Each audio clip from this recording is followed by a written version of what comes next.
Bahan yang dipakai untuk mengikat simpul motif adalah daun gewang yang diambil bagian dalamnya yang disebut aina. Namun ada juga yang menggunakan lontar muda yang telah dikerok menjadi tipis. Kain tenun inilah yang disebut lave untuk laki-laki dan rambi untuk perempuan.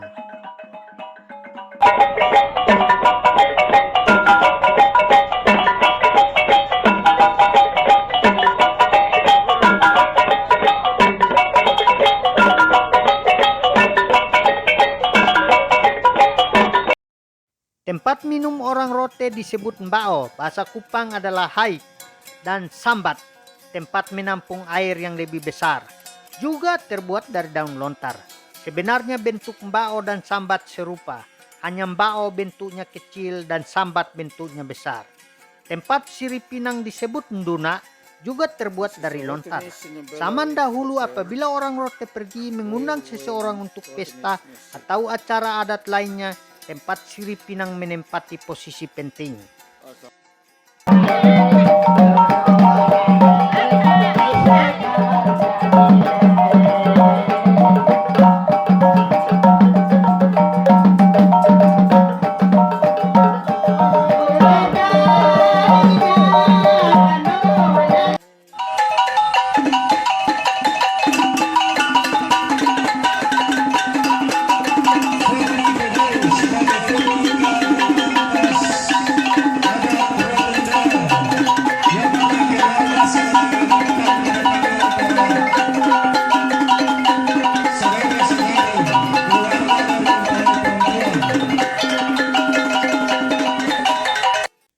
Sebelum seseorang menyampaikan maksud dan tujuan kedatangannya, ia terlebih dahulu menyodorkan nduna kepadanya. Apabila orang tersebut menyambut nduna, maka percakapan akan berlangsung.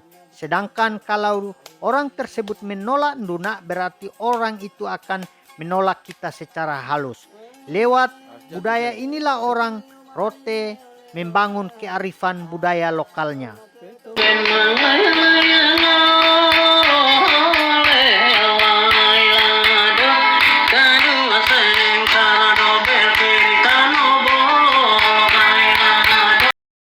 Topi kebanggaan orang rote terbuat dari daun lontar juga. Topi ini disebut tiilanga. Namun orang rote barat, khususnya Oenale, Dela, dan Dengka, menyebutnya dorindik.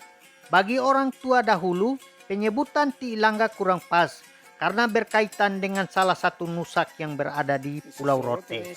Tali orang rote pun terbuat dari tulang pelepah daun lontar yang disebut bebak.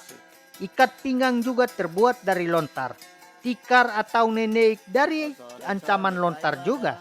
Kipas api yang disebut yegefuk juga terbuat dari lontar.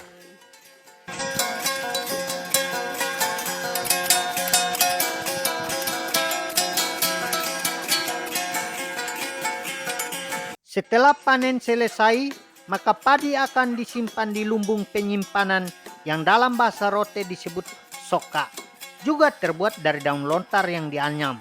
Setelah panen padi di sawah, supaya padi bisa dibawa, maka mereka membawanya dengan wadah yang dalam bahasa rote disebut rela, juga terbuat dari lontar.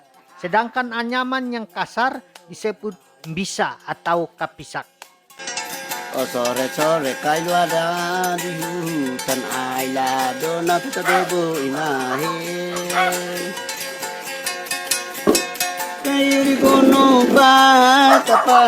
Adapun fungsi dari kapisak adalah melindungi hasil sedapan nyira dari lebah atau serangga yang ingin meminum nektar tersebut. Biasanya haik dimasukkan ke dalam kapisak dan diikat pada mayang lontar.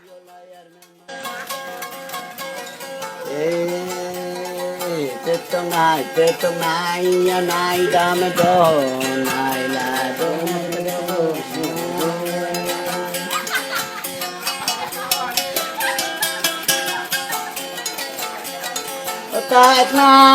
Alat musik sasando yang mendunia juga wadahnya terbuat dari daun lontar pilihan. Waktu pemilihan daun harus memperhatikan bunyinya waktu tertiup angin. Apabila bunyinya berbeda, maka daun itulah yang akan diambil dan dibentuk menjadi wadah sasando.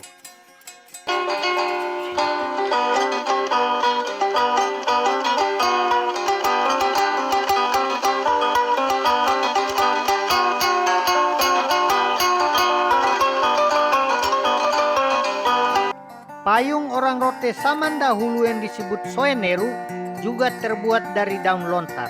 Tambur orang Rote biasanya terbuat dari kulit binatang dan batang kayu yang digunakan adalah batang lontar atau pohon kelapa.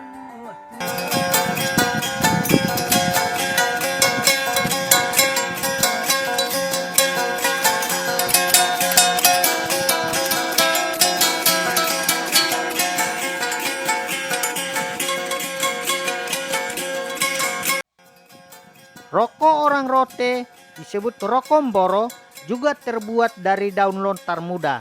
Daun pohon lontar muda yang diambil kemudian dijemur dan dikerok menggunakan parang atau pisau. Kemudian dilinting menggunakan tembakau. Hasil lintingan inilah yang disebut dengan nama rokomboro.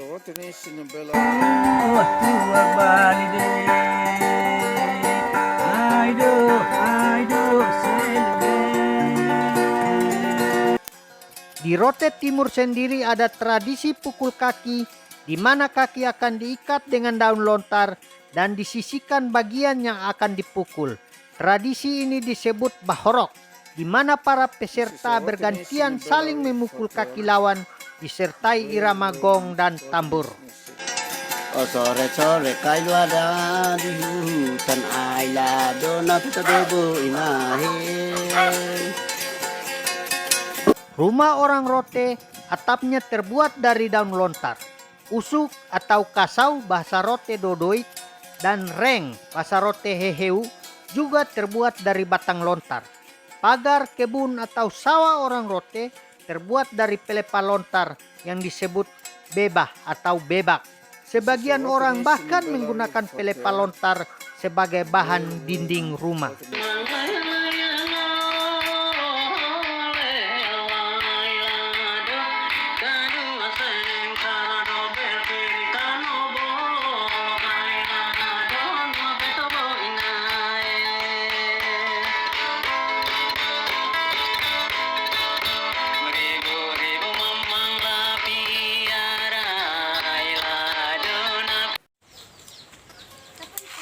Akhir kata, syukur dan pujian kepada Tuhan yang sudah menciptakan pohon ajaib ini bagi orang Rote. Melalui pohon ini, orang Rote membangun kearifan budaya lokalnya.